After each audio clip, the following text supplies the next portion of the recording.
আসসালামু আলাইকুম। বিসিএস কনফিডেন্সের বিভিন্ন ক্যাম্পাসে ভর্তি চাকরি প্রত্যাশী মেহনতি ভাই বোনদের শুভেচ্ছা জানাচ্ছি। আপনারা সবাই জানেন 12টি অ্যাসাইনমেন্ট করতে হবে। চতুর্থ অ্যাসাইনমেন্ট চলছে নৈতিকতা, মূল্যবোধ ও সুশাসন। বিসিএস এর সিলেবাসটি সত্যি অনেক বড়।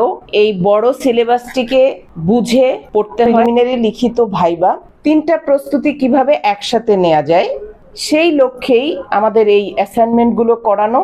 কারণ হচ্ছে, প্রথমে আমরা যে কোনো বইকে রিডিং পড়তে বলি, দ্বিতীয়বার রিডিং পড়ে গুরুত্বপূর্ণ প্রশ্ন হতে পারে এমন লাইনের নিচে আন্ডারলাইন করতে বলি, তৃতীয়বার রিডিং পড়ে এমসিকিউ আকারে 300 প্রশ্ন করতে বলা হয়, 50টি টিকা আকারে করতে বলা হয়।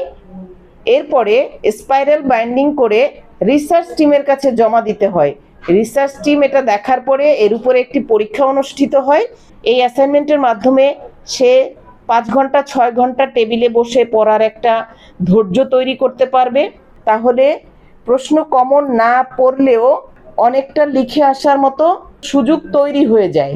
বিসিএস কনফিডেন্সের এই 12টি অ্যাসাইনমেন্ট সম্পর্কে বিস্তারিত জানতে রিসার্চ টিমের সাথে যোগাযোগ করুন স্ক্রিনে দেয়া নম্বরে।